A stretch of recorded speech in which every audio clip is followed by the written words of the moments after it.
사랑 많으시고 자비로우신 하나님 아버지, 예수 그리스도께서 온 인류에게 평화를 주시기 위해서 예루살렘에 입성하시며 찬송과 영광을 받으시던 그 예수님을 오늘 이 자리에도 맞이할 수 있도록 은혜 주심을 감사합니다. 오늘의 우리의 찬양과 경배를 받으시고 우리의 예배를 받으시고 우리 가운데 자정해 주시옵소서. 예수님의 이름으로 기도합니다. 아멘. 교회 소식 전해드리겠습니다.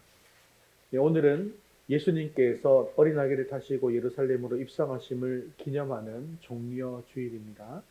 다음 주일은 부활주일로 예배드리는데요. 감사헌금은 섭취된 봉투를 사용하셔서 해주시기를 바랍니다. 다음 주일에는 성찬식이 있습니다. 저희는 이 종려주일에 성찬식을 행하지 않고 부활주일에 성찬식을 행하죠. 그래서 기도로 성찬식을 준비해 주시기를 바랍니다. 우리가 성찬 참여 전에 어떻게 준비하는지 헌법 성경 대유리 문답 171번 같이 읽겠습니다. 자신들이 그리스도 안에 있는가를, 자신들의 죄와 부족을, 자신들의 지식, 믿음, 회개, 하나님과 형제들에게 대한 사랑, 모든 사람에게 대한 자선, 그들에게 해준 사람들에게 용서를, 그들의 그리스도를 추구하는 욕망을, 그들의 새로운 순종을 검토함으로써 이 은혜들의 운용을 새롭게 함으로써 심각하게 묵상하고 열렬히 기도함으로 성찬 준비를 해야 할 것이다. 이것들 다시 한번 읽어보시고 이번 한 주간 고난 주간을 지나면서 또 성찬도 준비해 주시기를 바랍니다. 지금 포스트잇 전도지 잘 나눠주고 계시는데요. 늘 가져가셔서 주변 분들에게 나눠주시면서 전도해 주시기를 바랍니다. 웨스터민스터 소위문답 67문 함께 읽겠습니다. 제6계명이 무엇입니까? 제6계명은 살인하지 말지니라 하신 것입니다. 우리 4월 생명의 말씀 읽겠습니다. 그리스도를 닮아감, 믿음, 히브리서 11장 6절 말씀. 믿음이 없이는 하나님을 기쁘시게 하지 못하나니 하나님께 나아가는 자는 반드시 그가 계신 것과 또한 그가 자기를 찾는 자들에게 상 주시는 이심을 믿어야 할지니라. 히브리서 11장 6절 말씀. 아멘. 이제 우리 시선을 하나님께로 올려드리겠습니다. 사도신경 하시겠습니다.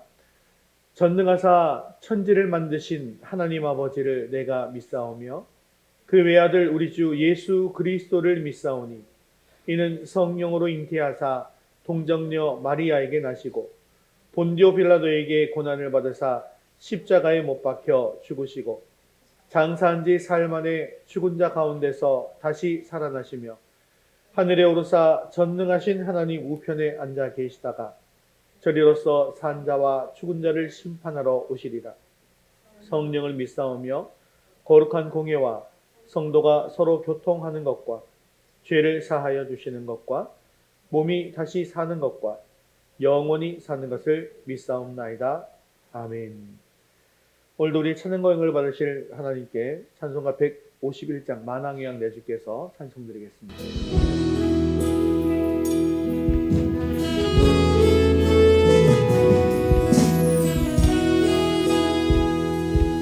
죄를 걷고 죄보자 빼느라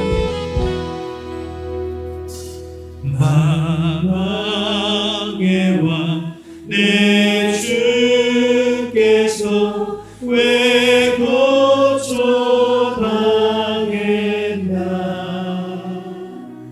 이 벌레 같은 날 위해 그 고열을 양매 주 십자가 못 박임을 속죄함 아닌가 그 불휼함과 그 은혜 말할 수 없도다. 우리 이제 이렇게 노래합니다. 십자가 십자가 내가 처음 볼 때 나의 맘의 큰 고통 사라져 오늘 믿고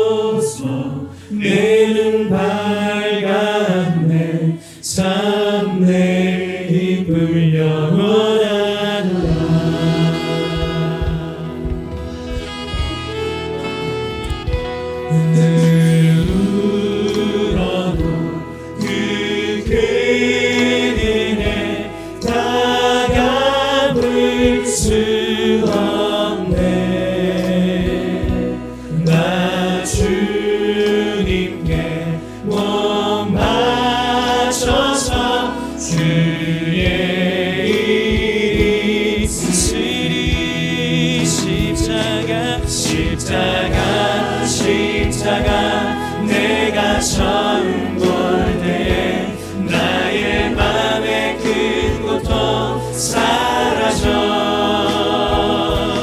오늘 믿고서 내 눈 밝아 참 내 입을 영원하리라. 십자가 내가 처음 볼 때에 나의 맘의 큰 고통 사라져. 너를 믿고서 내 눈 밝았네. 참 내 힘을 영원하리라. 십자가 내가 처음 볼 때에 나의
찬양합니다. 우리 기도하는 마음으로 찬양드리겠습니다. 하늘에 묻으려소서 이곳을 주목하소서 주를 향한 찬양이 꺼지지 않으니 하늘을 열고 보소서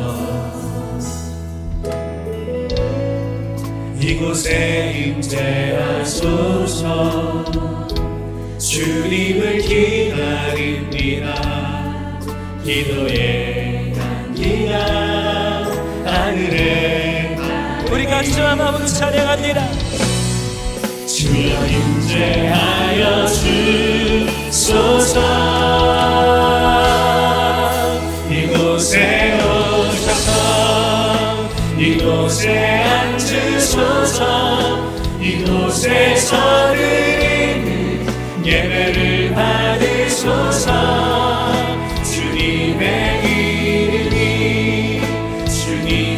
이름만이 오직 주의 이름만 이곳에 있으시다 이곳에 오셔서 이곳에 앉으소서 이곳에서 드리는 예배를 받으소서 주님의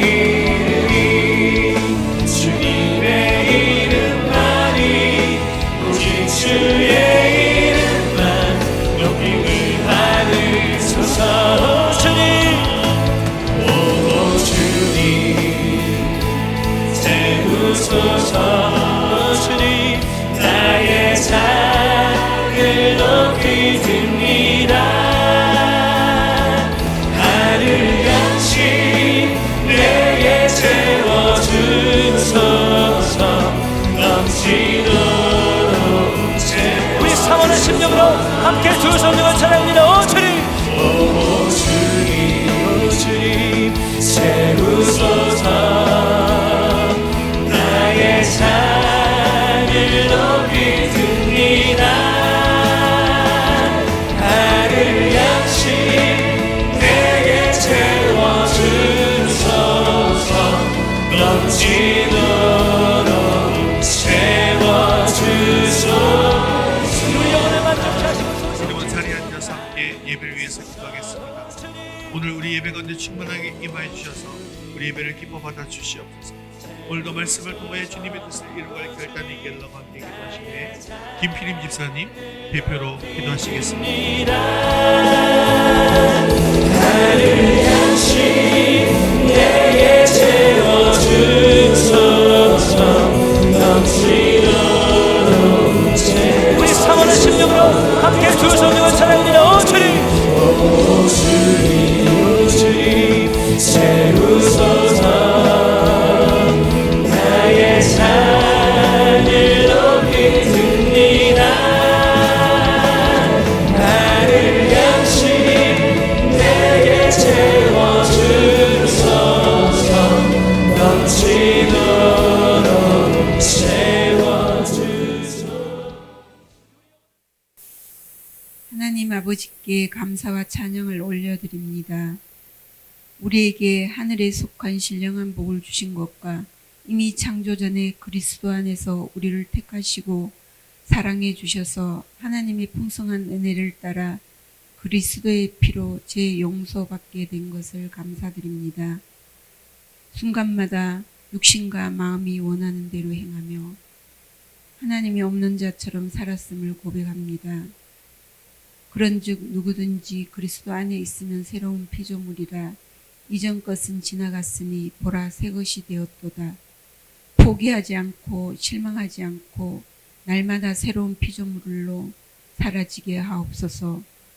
그리스도를 믿음으로써 주님 안에서 확신을 가지고 하나님께 나아가게 하옵소서. 하나님 아버지, 신영통 지역에 세우신 위더스 교회가 진리의 등대가 되어 하나님을 알지 못하는 사람들에게 복음을 전하며 하나님을 영롭게 하는 교회 되게 하옵소서. 하나님 아버지, 담임 목사님의 사역 위에 함께 하셔서 성령 충만함으로 지혜와 능력의 말씀을 부어주시고 육신을 강건하게 하셔서 피곤하지 않으며 어려움 없게 하옵소서. 하나님 아버지, 각 가정 위에 함께 하셔서 영과 육의 필요를 아시고 넉넉히 채우시며 믿음의 대가 이어지는 복된 가정 되게 하시고 세상에서 빛의 자녀로 살아가는 우리 모두가 되게 하옵소서. 이 시간 영과 진리로 드리는 예배 되게 하옵소서. 길이요 진리요 생명이신 예수님의 이름으로 기도드립니다. 아멘.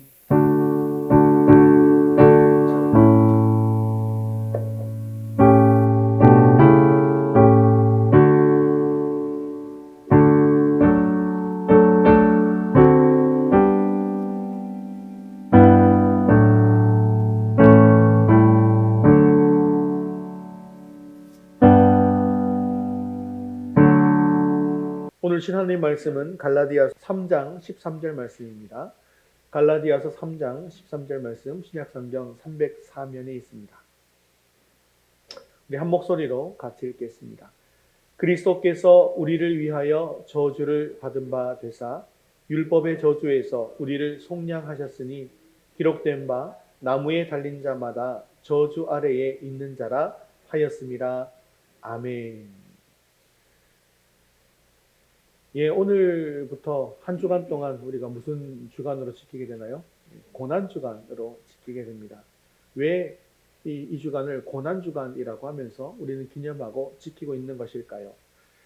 6월절을 맞아서 예수님께서 예루살렘으로 입성하게 되셨죠. 그때 대제사장들과 그리고 장로들로부터 모함을 당해서 빌라도 법정으로 가게 되셨고, 그리고 그곳에서 사형 온도를 받으십니다. 그리고 채찍질 등의 고난을 당하시다가 골고다 언덕에서 십자가에 달려 죽으셨기 때문에 우리는 이 한 주간을 고난주간이라고 칭하면서 예수님의 고난을 기념하면서 기억하고 또 묵상하는 것입니다. 그리고 오늘은 무슨 주일이라고 그랬죠? 오늘 주일을 고난주일 이렇게 얘기하진 않죠. 오늘은 종려주일이다라고 이야기를 합니다.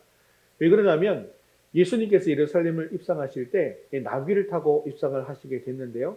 그렇게 입성하실 때 백성들이 무엇을 들고 나와서 환영했냐면 종려나무 가지를 들고 막 이렇게 흔드는 거예요. 흔들면서 뭐라고 찬송했냐면 우리가 잘 알고 있는 호산나, 호산나 찬송하리로다라고 환호하면서 예수님을 맞이했기 때문에 그것을 기념하는 주일이다 해서 우리는 종려주일로 부르는 것입니다.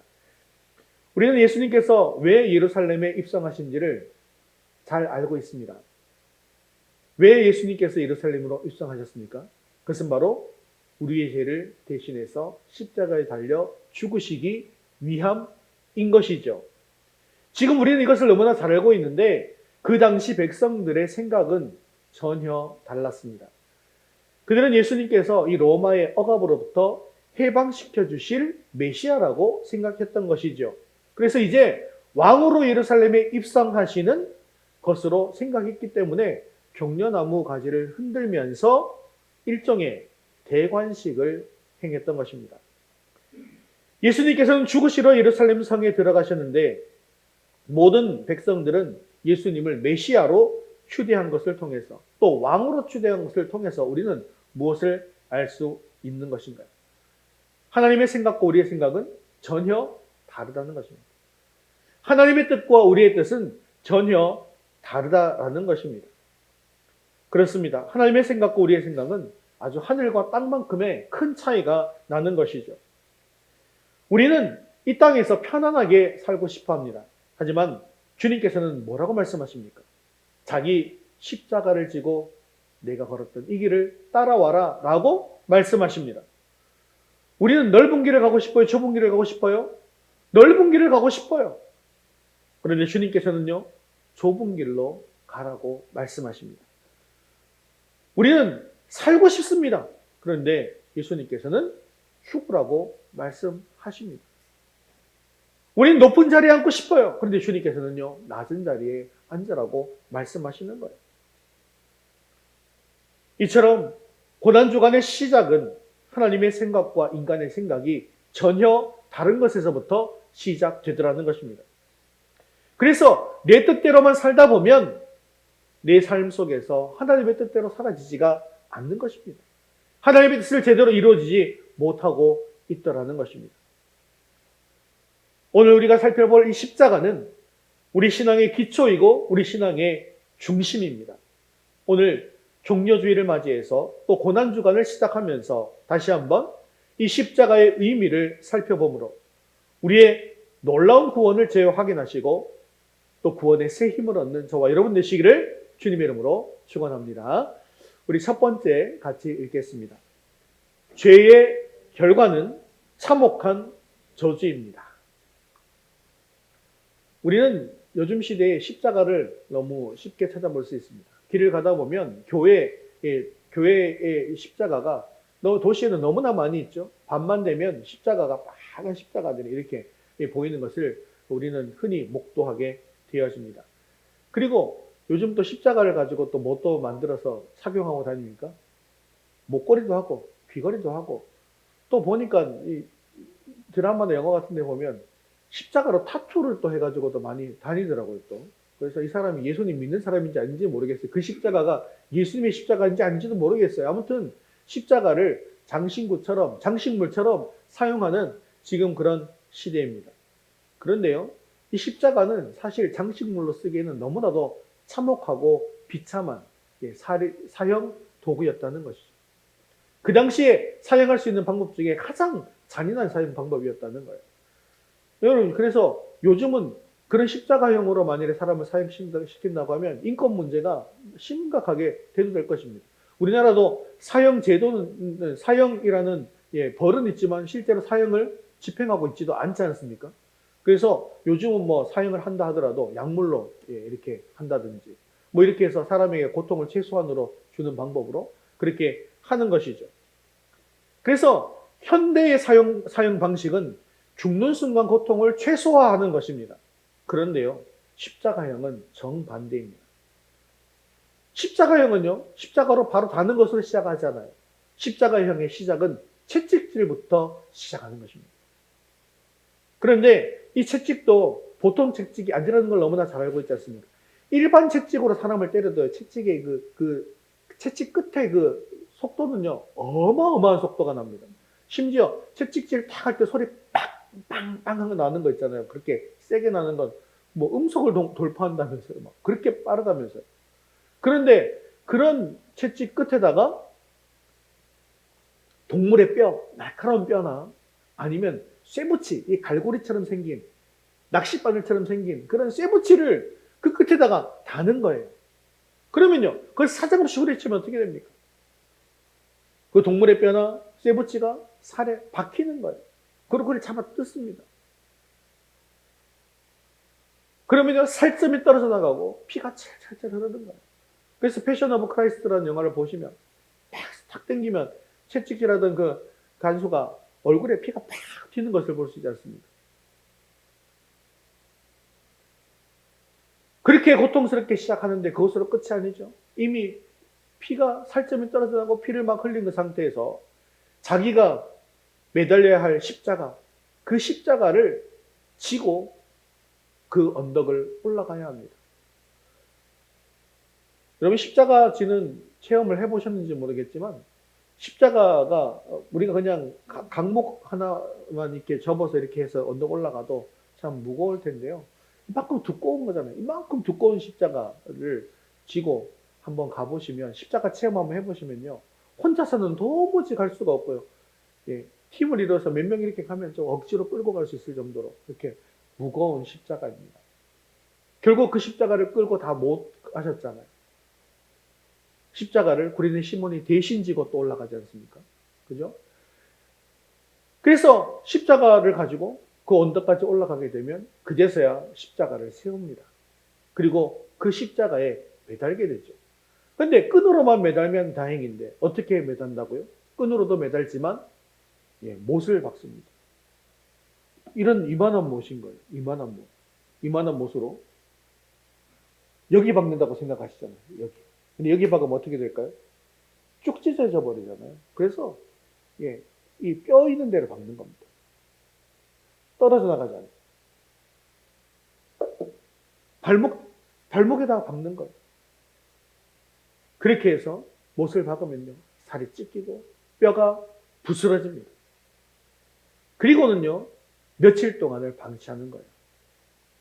그럼 피가 조금씩 떨어져서 서서히 죽게 됩니다. 그리고 나중에는요, 이렇게 떨어지니까 폐에 물이 차기 시작합니다. 물이 차기 시작해요. 그래서 이 폐에 물이 차면 어떻게 죽는 거예요, 또? 질식해 죽게 되잖아요. 그러니까 안 죽으려면 어떻게 해야 돼요? 또 이렇게 버텨야 돼요. 그래서 십자가 밑에 보면 발로 버틸 수 있는 것도 있습니다. 그래서 발로 이렇게 버티면요, 숨을 좀 쉴 수 있어요. 근데 버틸 수가 있어요, 없어요? 발목에 못이 박혀 있는데 오래 버틸 수 있습니까? 못 버텨요. 또 이렇게 쳐지는 거예요. 그럼 또 숨을 헐떡헐떡 하다가 죽을 것 같은 고통을 또 딛고 또 일어서는 거예요.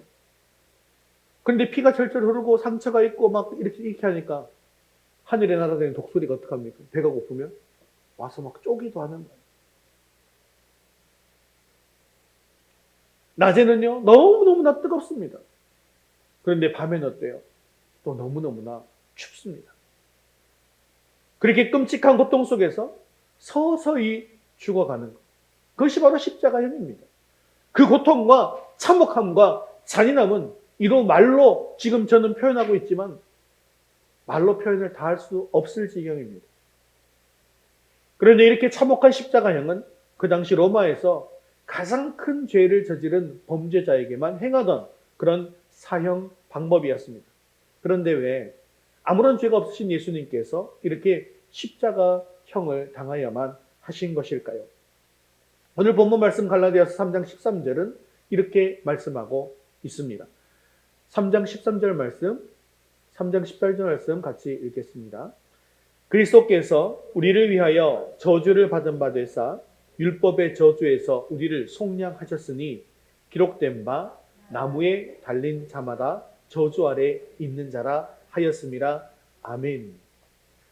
자, 오늘 말씀을 보면요, 예수님께서 십자가 처형을 당한 것은 다른 이유에 있는 것이 아니라는 거예요. 바로 우리가 받아야 할 저주였지만 그 저주를 대신 감당하신 것이다 라고 말씀하고 있더라는 것입니다. 그런데 왜 우리는 저주를 받아야 합니까? 그것은 우리가 아담의 후손으로 태어난 죄인이기 때문입니다. 그래서 사도 바울은 이것에 대해서 로마서 5장 12절에 이렇게 말씀하고 있습니다. 읽겠습니다. 그러므로 한 사람으로 말미암아 죄가 세상에 들어오고 죄로 말미암아 사망이 들어왔나니 이와 같이 모든 사람이 죄를 지었으므로 사망이 모든 사람에게 이르렀느니라. 아멘. 자, 한 사람으로 말미암아 죄가 들어왔는데 이 한 사람이 누구입니까? 아담이죠. 아담은 인류의 대표입니다. 그래서 아담이 가장 먼저 죄를 지어서 죄인이 되었고 그 아담을 대표로 해서 그 뒤에 태어난 후손들도 모두가 다 죄인이 된 것입니다. 그런데 아담이 범한 죄가 무슨 죄입니까? 하나님께서 금하셨던 선악과를 따 먹은 죄입니다. 우리는 아담이 하나님께서 금하신 선악과를 먹은 것이 어떤 의미를 가지고 있는지를 알아야 하는데요. 창세기 2장 16절, 17절 말씀 같이 읽겠습니다. 여호와 하나님이 그 사람에게 명하여 이르시되 동산 각종 나무의 열매는 네가 임의로 먹되 선악을 알게 하는 나무의 열매는 먹지 말라. 네가 먹는 날에는 반드시 죽으리라 하시니라. 자, 하나님께서는 아담에게 이 동산 안에서 모든 것을 다 할 수 있는 자유를 주셨습니다. 그래서 각종 나무의 열매는 임의로 다 먹어도 된다라고 말씀하셨습니다. 그런데 단 한 가지 선악을 알게 하는 나무의 열매는 먹지 말라고 명령하셨습니다. 근데 아담은요, 마귀의 유혹에 홀라당 넘어가서 그 선악과를 먹어버리고 만 것이죠. 여러분 생각하기에 아담이 그깟 선악과 하나 먹은 것 얼마나 대단한 죄인가 라고 생각할 수도 있을 것 같습니다. 그렇지 않나요?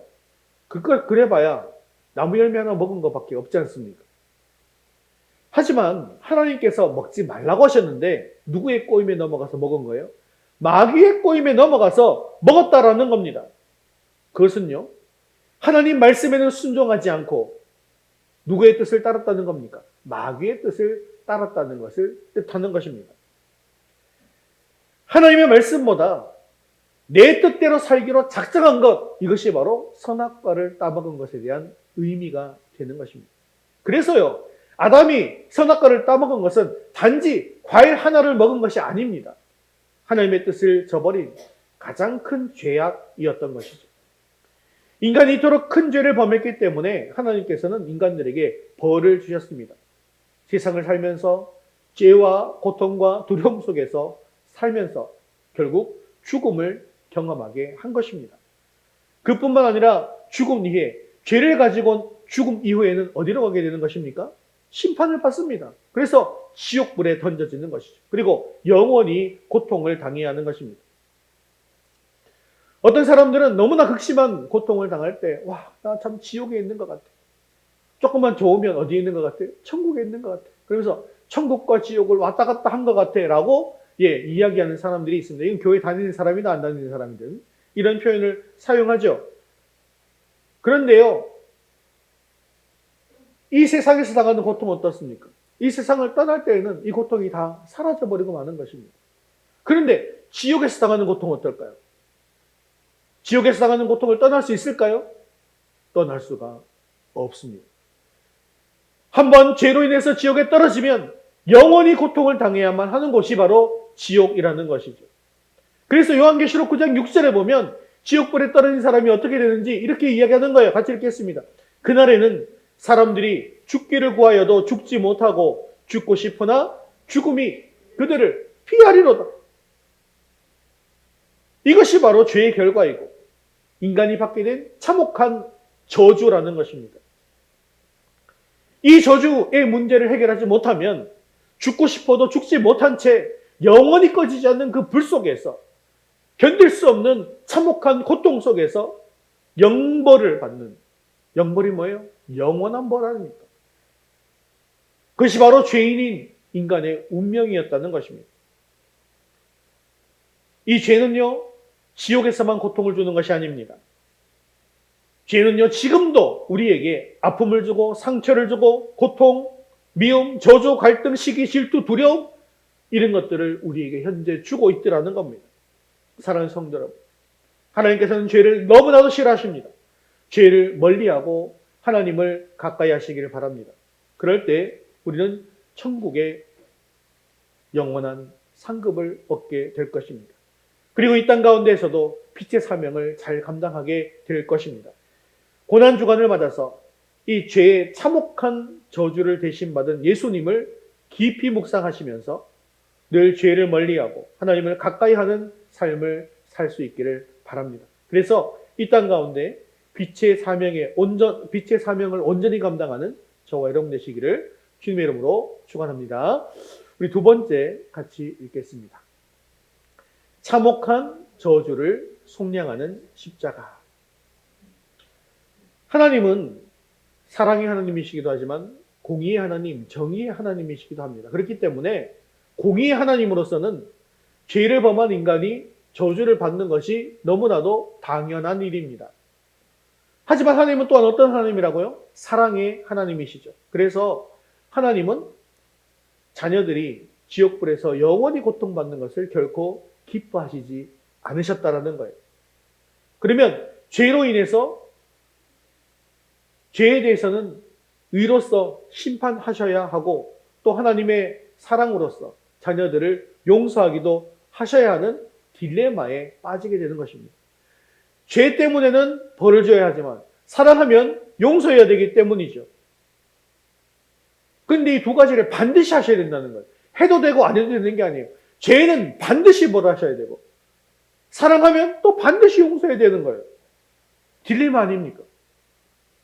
그런데 그 문제를 해결할 방법이 있습니다.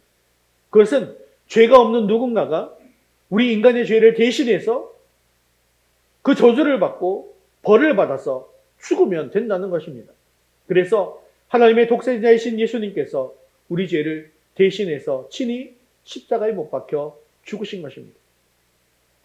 이처럼 예수님은 모든 인간의 죄악을 대신해서 십자가에 못 박혀 죽으셨습니다. 그래서 우리 예수님을요, 두 번째 아담이다 라고 이야기하는 것이죠. 모든 인류의 죄인들을 대표해서 그 죄인들을 모두 다 짊어지시고 죽으신 분이기 때문에 첫 번째 아담을 통해서 죄가 들어왔다면 두 번째 아담을 통해서는 죄를 다 용서받게 된다는 것이죠. 이것을 우리는 대속이라고 얘기하는 거죠. 죄값을 대신 치루었다라는 뜻입니다. 구약성경에 예수님에 대한 이야기가 나오나요, 안 나오나요? 구약성경에 분명히 예수님에 대한 이야기가 나온다고 말씀드렸습니다. 그래서 구약성경을 읽다 보면 예수님을 향해서 이렇게 가고 있는 것을 볼 수가 있는데 십자가 대속에 대한 예표가 분명하게 드러나는 부분이 있습니다. 십자가 예표가 여러분들 아시기에 출애굽 당시에 문설주에 어린 양의 피를 발랐을 때 죽음의 천사가 넘어간 것. 그죠? 그것도 십자가 예표죠. 또 대표적인 거 무엇입니까? 노뱀 사건, 도피성 사건, 그리고 유월절 어린 양 사건입니다. 광야에서 하나님을 원망하고 불평하다가 불뱀에 물려서 다 죽게 되었을 때 노수로 만든 뱀을 쳐다보면 살고 보지 않으면 죽게 된다라는 사건이 뭐죠? 노뱀 사건입니다.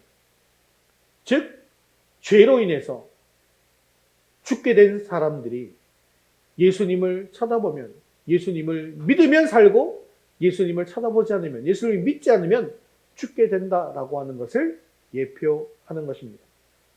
쳐다보면 사는데 안 쳐다본 사람들이 있었어요, 없었어요? 있는 겁니다. 그 사람들은 다 죽는 거예요. 지금도 마찬가지죠. 예수님 믿으면 천국 갑니다. 예수님 믿고 천국 가세요. 아무리 우리가 복음을 외쳐도 그것을 안 믿는 사람들이 있더라는 거죠. 그 사람들은 다 어디로 간다는 거예요? 지옥에 떨어지게 된다는 것입니다.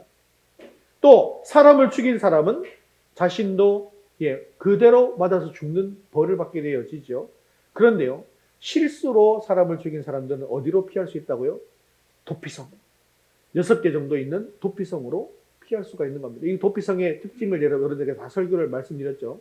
도피성이 이렇게 6개가 있어서 어느 곳에 있든지 가까운 도피성으로 빨리 피할 수 있도록 만들어져 있다. 그죠? 이렇게 말씀드렸습니다.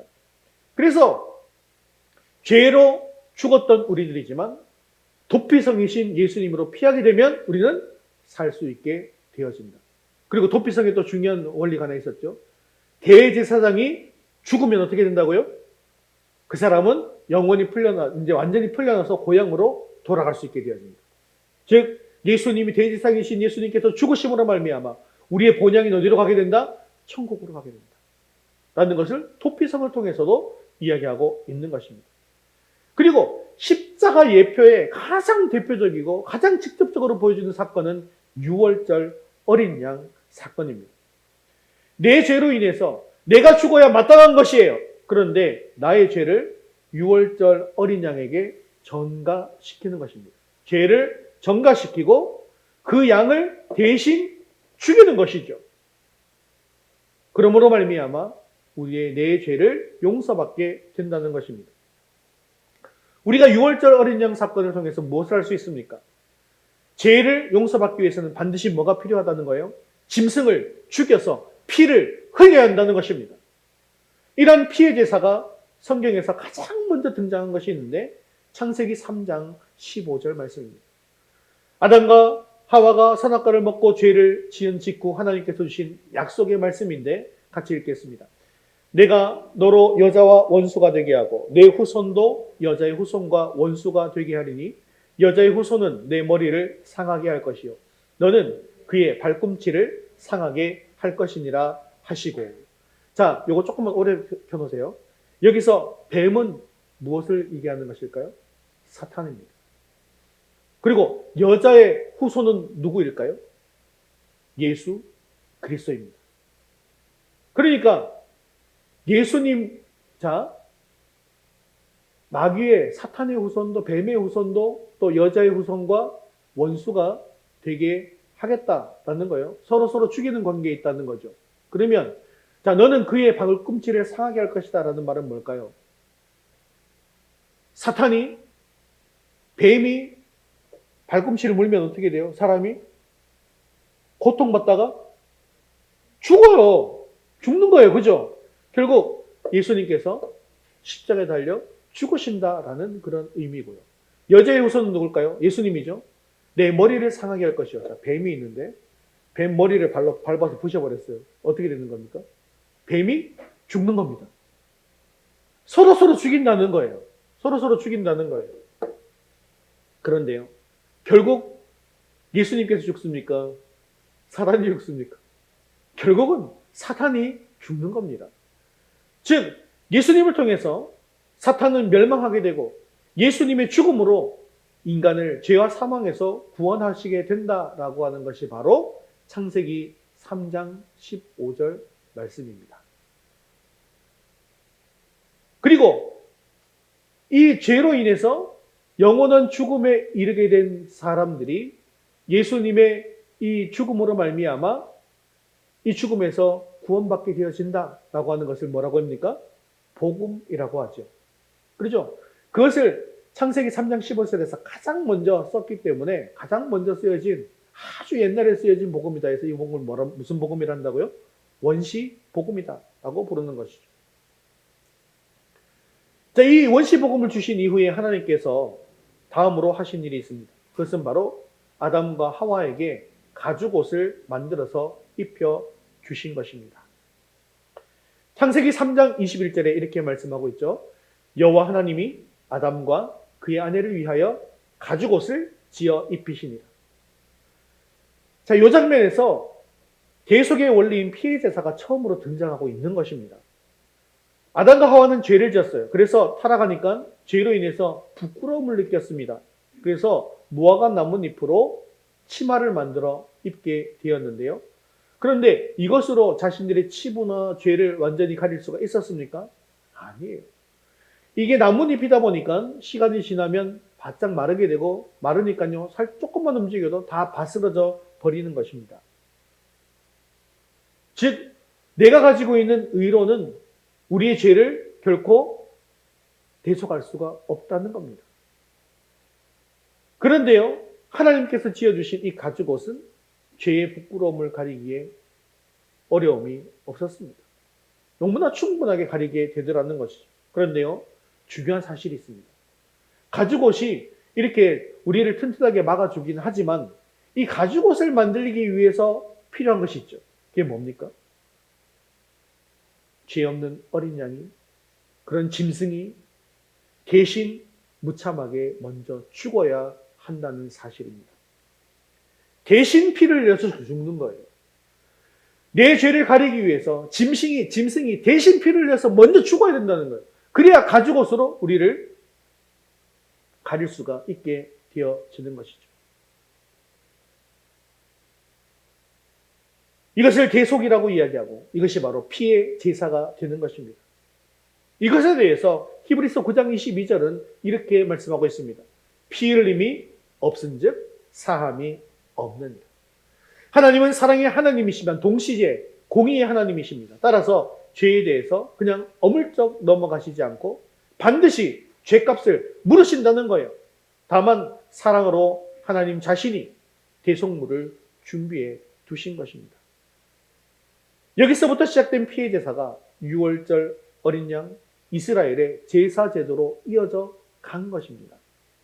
그래서 지난번에는 제가 아벨과 가인의 제사에 대해서 말씀을 드렸는데 그때는 제사법이 마련되지 않았잖아요 라고 말씀하실 수도 있지만 이미 창세기 3장에 아담과 하와가 죄를 지었을 때 가죽옷을 지어 입으심으로 말미암아 피해 제사가 존재했다는 것을 우리는 이미 알 수 있죠. 그 뒤로부터 한참 뒤가 지난 시점 아니겠습니까?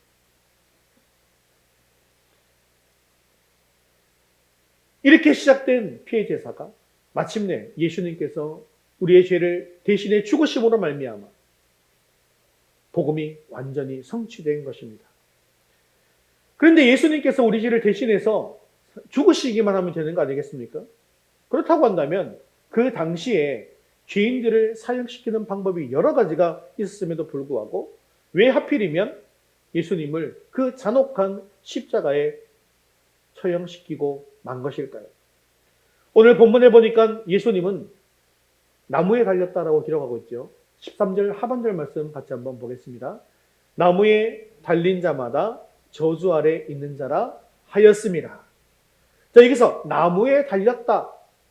어디에 달렸다는 거예요, 결국? 십자가에 못 박혀 죽으셨다는 겁니다. 십자가에 달리셨다라는 거예요. 가룟 유다의 배반으로 예수님께서 대제사장과 장로들에게 잡히신 이후에 빌라도 법정으로 끌려가셔서 재판을 받게 되어집니다. 예수님께서 빌라도에게 재판을 받으실 때 빌라도가 대제사장과 장로들에게 바라바를 놓아줄지 예수님을 놓아줄지에 대해서 물었습니다. 그러자 대제사장과 장로들은 무리를 충동합니다.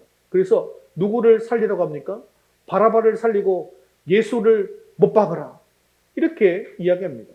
그래서 바라바를 내어 달라고 이야기하는 거예요. 그래서 영화에도 보면요, 바라바가 풀려나면서 아주 어리둥절한 표정으로 풀려납니다. 왜 내가 풀려나지? 막 이런 표정이에요. 그래서 빌라도가 그러면 그리스도라고 하는 예수를 내가 어떻게 처형하면 좋겠느냐라고 물어봅니다. 그랬더니요, 군중들이 나서서 뭐라고 하는지 아세요? 십자가에 못 박아라, 십자가에 못 박아라, 막 소리를 지르는 거예요. 유대인들이 예수님을 십자가에 못 박으러 한 것은 예수님께서 그들이 원하는 메시아가 아니었기 때문입니다. 유대인들은 구약에 예언된 메시아를 애굽에서 자신들을 구원한 모세나 아니면 블레셋 장군 골리앗으로부터 이스라엘을 구원한 다윗과 같은 그런 강력한 지도자, 왕이자 지도자인 그런 메시아를 기다렸다는 거예요. 그래서 예수님께서 예루살렘에 입성하실 때 종려나무를 들고 가지를 들고 흔들면서 호산나 찬송하리로다. 이스라엘의 왕이시여, 예루살렘의 왕이시여, 이렇게 외쳤던 것이죠. 그래서 정치적으로 강력한 메시아가 와야만 로마의 이 억압에서도 해방되고 자기 민족이 세상을 다스리는 그런 나라가 된다고 생각했기 때문입니다. 처음 예수님께서 공생의 기간 동안 보여주셨던 그런 일들을 생각하면 예수님은 당연히 로마의 압제에서 우리를 구원할 메시아처럼 보였습니다. 예수님께서는 오병이어로 5,000명을 먹으셨고 또 풍랑을 잠잠하게 하시고 병든 자를 고치시고 귀신 들린 자를 고치시고 죽은 자를 살리셨습니다. 이런 기적을 베푸시는 분이시니까 이제 예수님께서 예루살렘에 입성하시자 이스라엘의 왕으로 추대했던 것 아니겠습니까? 그런데 예수님께서 예루살렘에 입성하신 후에 그들의 기대는 여지없이 무너져버리고 만 것입니다. 3년 동안 함께 가르쳤던 그런 가룟 유다에게 배반을 당하는 거예요. 대제사장과 장로들이 보낸 병사들에게 힘 한 번 써보지 못하고 잡혀버린 것입니다. 그들이 기다리는 메시아라고 한다면 기적을 베푸시는 분이시잖아요. 그래서 병사들이 자기를 잡으러 올 때 저 병사들을 한 번에 저 한 천국의 천사들을 불러서 쓸어버리고 로마 군들도 다 쓸어버리고 총독도 쓸어버리고 이럴 줄 알았는데요. 그러지 않는 거예요. 그러자 예수님의 제자들조차도 우리 예수님이 메시아가 맞나? 라고 의심하기 시작했던 것입니다. 그리고 곧 예수님께서 십자가에 처형당한다는 이야기가 들리기 시작합니다. 일이 이렇게 흘러가니까 백성들은 예수님을 가짜 메시아라고 생각했습니다. 그래서 십자가에 못 박아라, 십자가에 못 박아라 이렇게 외쳤던 것이죠. 그런데 그들이 굳이 예수님을 십자가에 못 박아 죽이자고 한 것은 이유가 있습니다. 신명기 21장 23절 하반절 말씀에 이렇게 말씀하고 있죠. 같이 읽겠습니다. 나무에 달린 자는 하나님께 저주를 받았습니다. 그들은 예수님이 거짓 메시아이고 하나님께 저주받은 자다라고 생각했다라는 거예요. 그래서 십자가에, 저주받은 그 십자가에 못 박으라고 주장한 것입니다. 결국 이스라엘 백성들은 하나님의 아들이신 예수님을 죽이는 큰 죄를 범하게 된 것입니다. 하지만 예수님은 이 저주의 십자가에 매달리게 되어짐으로 말미암아 이제 우리에게 지어진 이 죄의 저주, 원래 내가 받아야 할 이 죄의 저주를 풀어주신 것입니다. 사랑하는 성도 여러분, 예수님의 십자가는 바로 내가 받아야 할 그런 참혹한 저주의 십자가였습니다. 그 십자가는 참혹하고도 처절한 고통을 대신한 대속의 십자가입니다. 예수님의 고통은 순전히 내가 받을 고통이었어요. 또한 내가 받을 지옥의 형벌이었습니다. 하지만 예수님께서 그 저주의 십자가를 지시고 또 피를 흘리심으로 이제 우리는 죄의 저주에서 벗어나서 새 생명을 얻게 된 것입니다. 그래서 예수님은요, 십자가에 달리셔서 그 고통 가운데 마지막 순간에 죽으시는 가운데 뭐라고 말씀하십니까? 다 이루었다. 그렇게 말씀하신 것입니다. 그리고 창세기 때 우리를 구원하시고자 하는 그 원시복음의 놀라운 약속을 다 이루신 것입니다. 죄로 인해 죽을 수밖에 없었던 우리가 살 길은 오로지 그렇기에 십자가뿐인 것이죠. 그러므로 이번 한 주간 고난주간을 보내시면서 내 죄를 대신해서 고통받으신 그 예수님이 너무나도 슬프고 안타깝고 쓰라린 마음도 있지만 그 십자가를 지심으로 말미암아 내 죄를 대신해서 구원해 주신 그 은혜에 감사하는 한 주가 되시기를 바랍니다. 또한 우리의 삶이 늘 이 은혜에 감사하는 삶이 되어야 한다는 것입니다. 또한 영원한 저주에서 해방된 은혜를 기억하면서 늘 하나님께 감사와 찬양과 영광을 올려드리는 삶을 살 수 있기를 바랍니다. 그리고 우리가 먼저 이 구원의 은혜를 누린 자로서 이 복음의 소식을, 이것을 알지 못해서, 이 기쁜 소식을 알지 못해서 지옥불에 떨어질 수밖에 없는 그들을 향해서 이 복음의 소식을 전함으로 말미암아 그들도 함께 천국 백성으로 세워지고 또 주님께서 맡겨주신 사명을 온전히 감당하는 저와 여러분 되시기를 주님의 이름으로 축원합니다. 말씀을 맺겠습니다. 예수님께서 우리를 죄의 저주에서 완전히 해방시켜 주셨기 때문에 우리는 더 이상 저주를 받지는 않습니다. 그러나 저주에서 속량을 받은 자가 해야 할 일이 있습니다. 그것은 아담이 저주를 받게 된 것이 하나님 말씀에 불순종했기 때문인 것을 기억해야 한다는 것입니다. 그리고 하나님의 자녀인 우리는 아담과 같이 선악과를 먹지 않는 것입니다.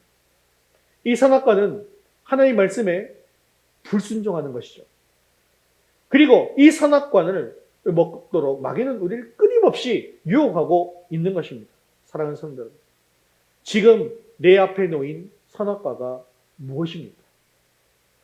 우리는 이것들과 싸워서 이겨야 합니다.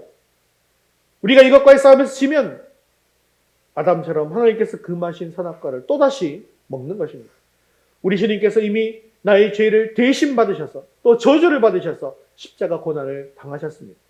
이번 주가 고난주간이죠.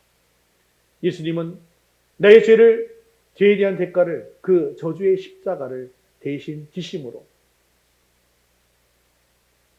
치루어 주셨습니다. 한 주간 이 주님의 십자가를 깊이 묵상해 봅시다. 그리고 십자가 보혈의 능력으로 죄와의 싸움에서도 늘 승리하는 저와 여러분 되시기를 주님의 이름으로 축원합니다. 우리 다 같이 자리에서 일어나셔서 헌신송 십자가 함께 찬양 드리신 후에 기도와 축도로 예배를 마치겠습니다.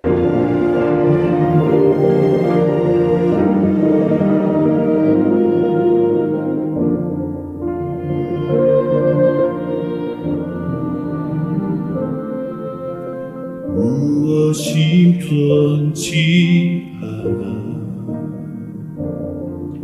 내 소망이 되며 무엇이 한결같아 내 삶을 부으리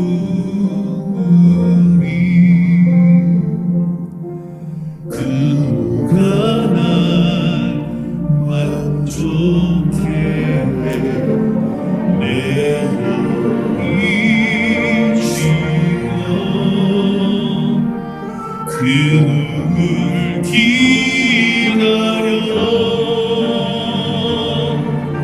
내 영이 기쁘리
말씀 붙들과 함께 기도하겠습니다.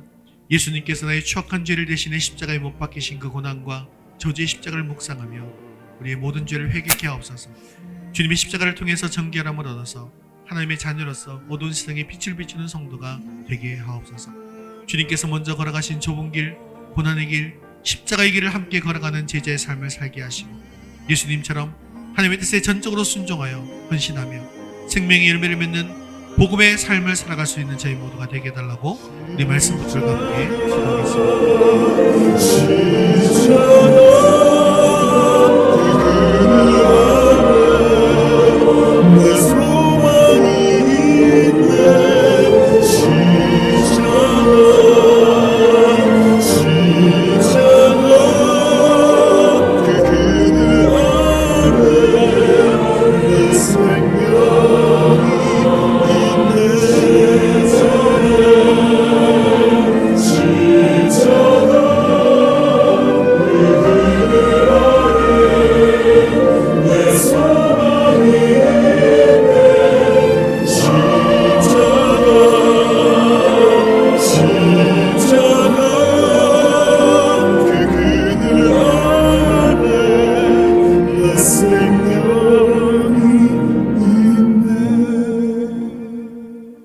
사랑하는 충만하신 자비로우신 하나님 아버지, 오늘도 말씀해 주심을 감사합니다.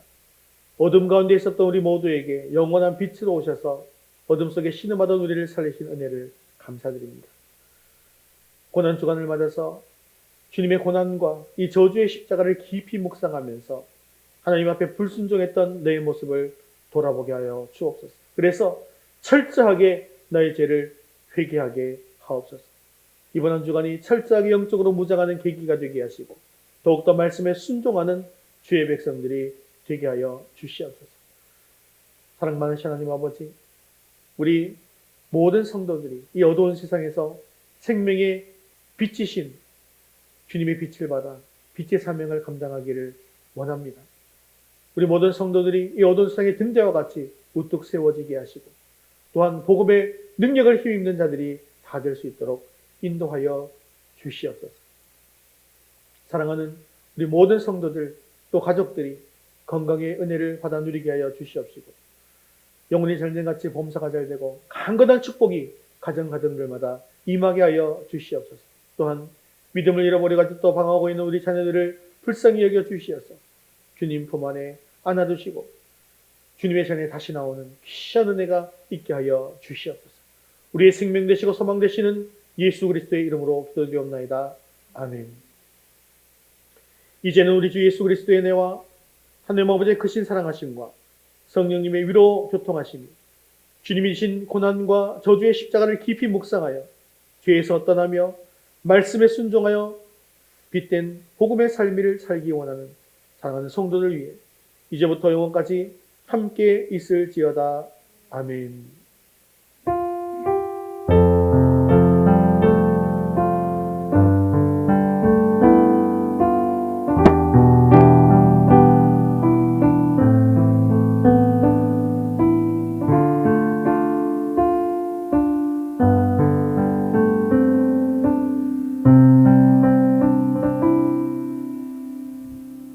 사월 파송 찬양으로 오직 예수 찬양드리겠습니다.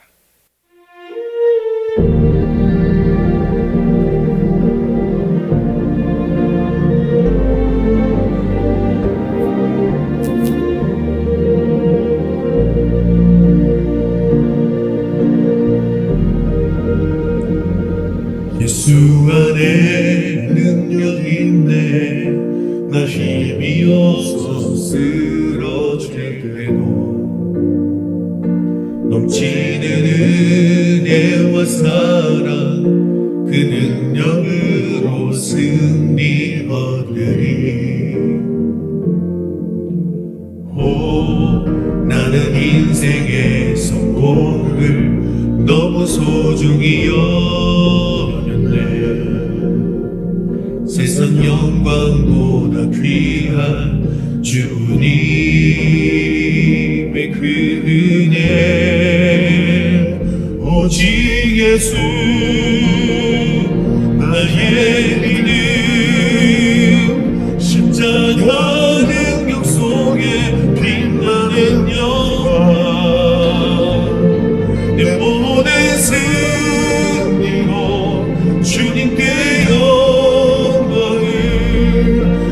나의 힘 나의 소망 오직 예수 수 안에 영광이 있네 주 그대로 난 구원받네 나 오직 주의 은혜로서 나의 부족함이 이길 수 있네 난 이제 세상 명예보다 주님 알기 원해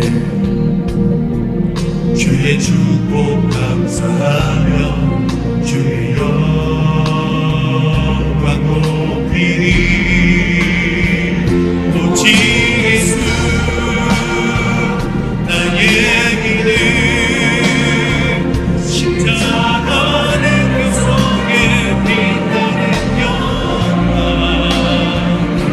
내 모든 생명을 주님께 영광을 나의 힘 나의 소망 오직 예수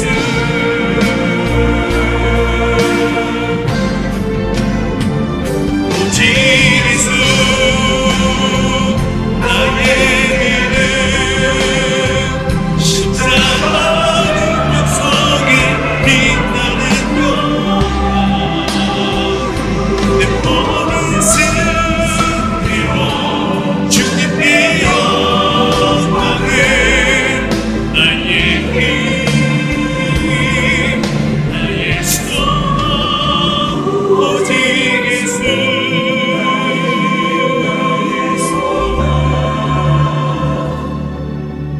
나의 힘 나의 소망 오직 예수 할렐루야.